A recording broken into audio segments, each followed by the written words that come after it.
कहानी की शुरुआत में हम साउथ अमेरिका के एक पैराडाइज फॉल को देखते हैं। वहीं चार्ल्स नाम का एक वर्ल्ड वाइड एक्सप्लोरर होता है जो अपने किए गए इन्वेंशन के लिए पूरी दुनिया में फेमस था। वो साउथ अमेरिका से एक बहुत बड़े बर्ड का स्केलेटन लाया होता है जिसे वो दुनिया की नई प्रजाति के बर्ड का स्केलेटन बताता है। लेकिन वैज्ञानिकों ने चार्ल्स को झूठा साबित कर दिया।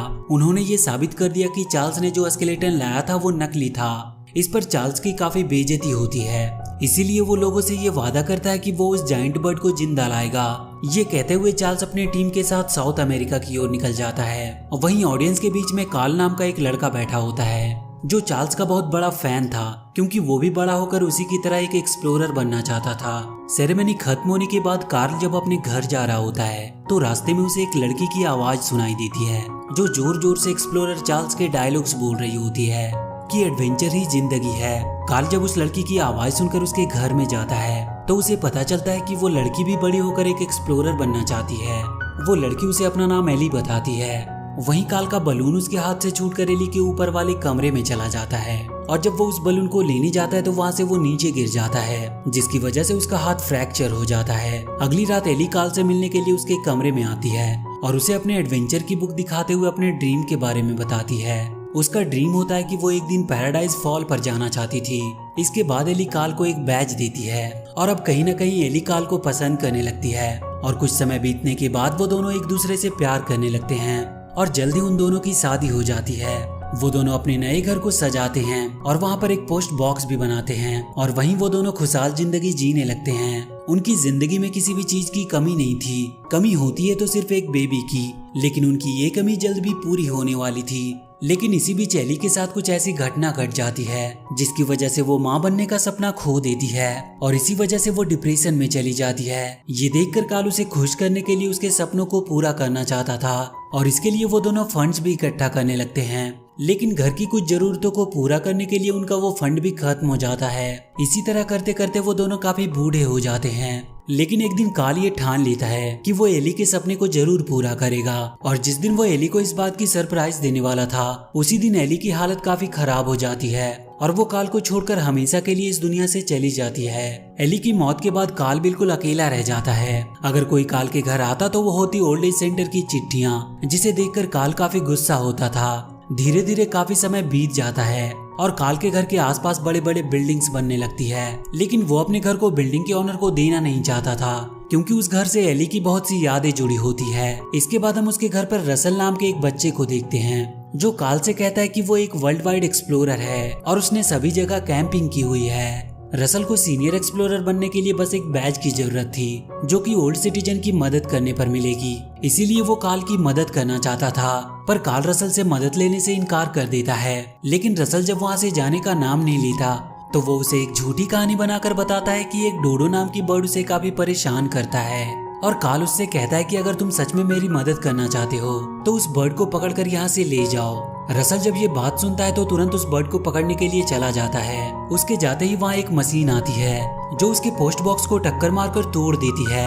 ये देखकर कार्ल काफी गुस्सा होता है और एक एम्प्लॉय को अपनी स्टिक से मारकर उसका सिर फोड़ देता है, जिसकी वजह से उसे पुलिस पकड़कर ले जाती है। उसने ये सब जानबूझकर नहीं किया, ये जानने के बाद उसे छोड़ दिया जाता है।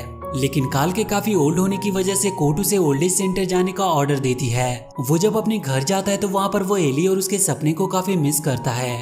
अगले दिन जब ओल्ड एज सेंटर वाले कार्ल को लेने के लिए आते हैं तो वो उन्हें अपना सामान देकर कहता है कि तुम लोग आगे चलो, मैं घर को आखिरी बार अलविदा करके आता हूँ। और जैसे ही वो लोग अपने कार के पास जाते हैं तो देखते हैं कि कार्ल ने अपने घर में बहुत से बलून को बांध दिया है जिन्हें कार्ल ने पिछली रात एली के सपने को पूरा करने के लिए बांधा होता है। थोड़ी देर में कार्ल उन बलून्स की मदद से अपने घर के साथ आसमान में उड़ जाता है। उसने अपने घर को एक शिप की तरह बना दिया होता है ताकि वो घर की मदद से साउथ अमेरिका पहुंचकर एली के सपने को पूरा कर सके। थोड़ी देर बाद कोई उसके दरवाजे पर नॉक करता है और जब वो दरवाजा खोलता है तो वहाँ पर रसल को देखकर वो काफी हैरान होता है, लेकिन हवा में होने के कारण वो उसे बाहर भी नहीं छोड़ सकता था। इसीलिए वो रसल को घर के अंदर बुला लेता है और उसे नीचे उतारने के लिए कुछ सोचने लगता है। लेकिन तभी उनकी नजर सामने जाती है तो वो देखते हैं कि वो एक तूफान में फंसने वाले हैं। तो कार्ल घर को वहाँ से निकालने की कोशिश करता है, लेकिन तब तक बहुत देर हो चुकी थी और वो दोनों घर के साथ उस तूफान में चले जाते हैं। उस तूफान में जाने से घर का सारा सामान डैमेज हो जाता है और कार्ल बेहोश होकर वहीं गिर जाता है। अगली सुबह जब उसकी आंख खुलती है तो वो खुद को बादलों के ऊपर पाता है और थोड़ी देर में जब घर नीचे आता है तो उन्हें फॉग में कुछ भी दिखाई नहीं देता, जिसकी वजह से उनका घर चट्टानों से टकराने लगता है और उन चट्टानों से टकराने की वजह से वो दोनों घर से नीचे गिर जाते हैं और उनका घर उनसे दूर जाने लगता है। घर को पकड़ने के चक्कर में काल एक बार खाई में गिरते गिरते बचता है। इसके बाद वो दोनों घर को खींचकर वहाँ से आगे ले जाते हैं। फॉग के हटने के बाद काल जब उस जगह को देखता है तो काफी खुश होता है, क्योंकि वो जगह पैराडाइज फॉल होती है। पैराडाइज फॉल उनकी आंखों के सामने होते हुए भी काफी दूर होता है, क्योंकि वो लोग उड़ते हुए वहाँ पर नहीं जा सकते थे। तो रसल काल से कहता है कि हम लोग घर को खींच कर वहाँ तक ले जाएंगे। काल को ना चाहते हुए भी रसल की बात माननी पड़ती है और वो दोनों उस घर को खींचते हुए पैराडाइज फॉल की ओर निकल पड़ते हैं। वहीं पास के जंगल में हम कुछ डॉग्स को देखते हैं जो एक बर्ड का पीछा कर रहे थे। तभी वहाँ पर काल और रसल पहुँच जाते हैं, जिसे देखकर वो डॉग वहाँ से भाग जाते हैं।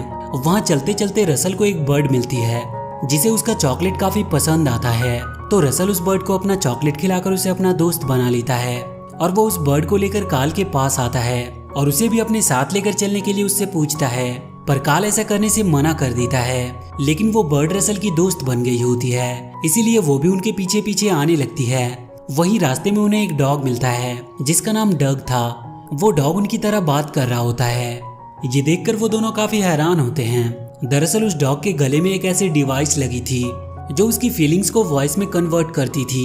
तो ये देखकर रसल अब बर्ड के साथ साथ उस डॉग को भी अपने साथ ले चलने की जिद करता है।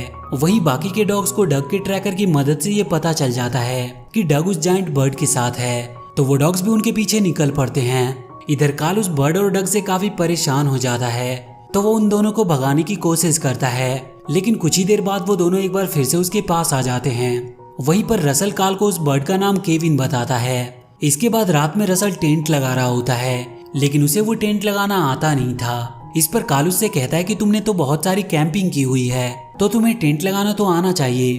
तो यहाँ पर रसल काल को सच बात बताता है कि उसने कभी भी कैंपिंग नहीं की, क्योंकि उसके डैड हमेशा काम में बिजी रहते थे और उसकी स्टेप मॉम कभी उससे बात नहीं करती थी। ये बात सुनकर काल को काफी दुख होता है। इसके बाद वो दोनों सो जाते हैं और अगली सुबह जब उनकी आंख खुलती है तो उन्हें पता चलता है कि केविन एक फीमेल बर्ड है, क्योंकि केविन के बच्चे जोर जोर से आवाज लगाकर केविन को बुला रहे थे। और जब केविन अपने बच्चों के पास जाने लगती है तभी वहाँ पर वो डॉग्स आ जाते हैं जो केविन को पकड़ना चाहते थे।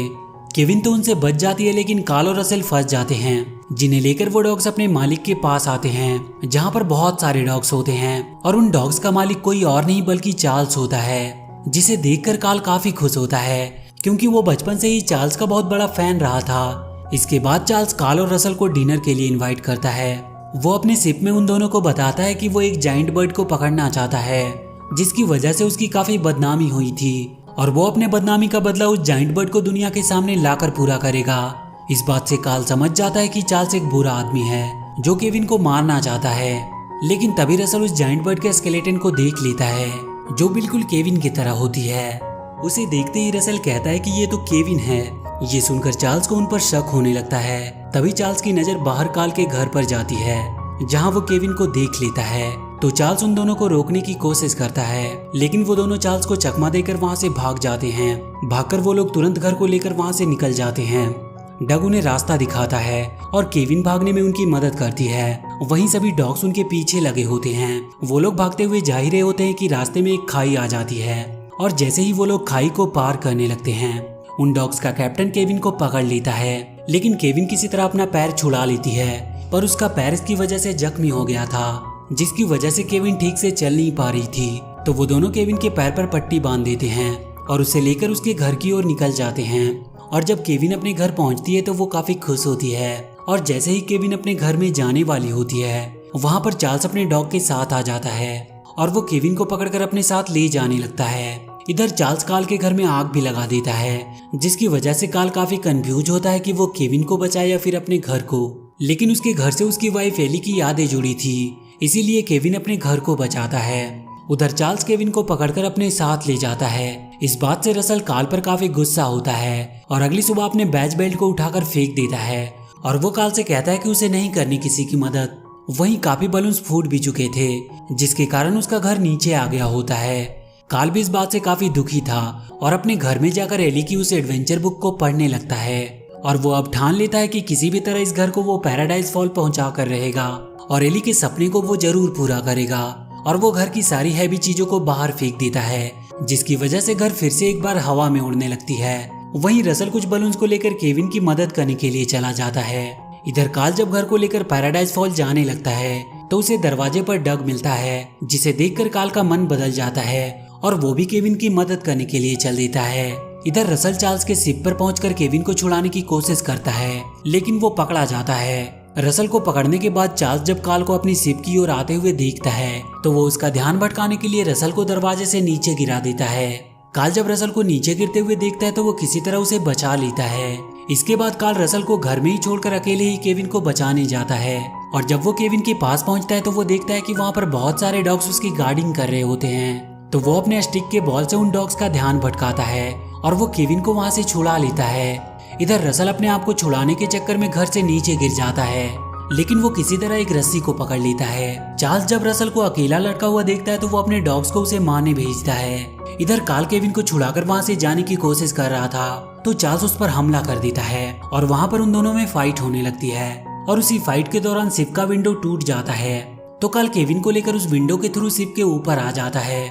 इधर डग को सभी डॉग्स शिप में घेरे हुए होते हैं और उधर रसल रस्सी से नीचे लटका होता है, पर वो किसी तरह करके घर के ऊपर आ जाता है और चार्ल्स के फाइटर जेट्स को डिस्ट्रॉय कर देता है। इसके बाद रसल केविन, डग और काल को बचाने जाता है, लेकिन जैसे ही वो लोग घर में बैठकर वहाँ से भागने वाले होते हैं तो चार्ल्स उन पर हमला कर देता है। अब एक बार फिर से उनके बीच फाइट होने लगती है और इस फाइट के दौरान सभी लोग घर के साथ नीचे गिरने वाले होते हैं, लेकिन काल घर को पकड़कर सभी को बचा लेता है। इसके बाद काल सभी को घर से बाहर बुलाता है, लेकिन तभी चार्ल्स उस घर में चला जाता है और वो केविन को मारने की कोशिश करता है, लेकिन तभी केविन डग और रसल को लेकर विंडो से बाहर निकल आता है। काल जब ये देखता है कि रसल, केविन और डग घर के बाहर आ चुके हैं तो वो घर को छोड़ देता है, जिसकी वजह से चार्ल्स नीचे गिर जाता है और उसका घर भी बादलों में कहीं गायब हो जाता है। इसके बाद काल उन लोगों को रस्सी के सहारे ऊपर शिप पर खींच लेता है, लेकिन अपने घर को खो देने की वजह से वो काफी दुखी होता है। इसके बाद काल और रसल केविन को लेकर उसके घर जाते हैं, जहाँ केविन के छोटे छोटे बच्चे होते हैं। केविन को वहाँ पर छोड़कर वो लोग भी अपने घर की ओर निकल जाते हैं। रसल को सीनियर एक्सप्लोरर का बैज मिल जाता है, पर वहाँ पर उसके पेरेंट्स नहीं होते हैं, इसीलिए काल रसल को वो बैज पहनाता है और इसके बाद काल रसल को उसके मनपसंद जगह आइसक्रीम पार्लर ले जाता है, जहाँ वो दोनों आइसक्रीम खाते हैं और रसल का मनपसंद खेल सड़क के किनारे बैठकर वो लोग गाड़ियाँ गिनने लगते हैं। और वहीं कहानी के अंत में हम देखते हैं कि काल का वो घर उड़कर पैराडाइज फॉल पर चला जाता है और इसी के साथ ये मूवी यहीं पर खत्म हो जाती है। तो वीडियो अगर अच्छी लगी हो तो please do like and share the video and please subscribe to my channel and press that bell icon.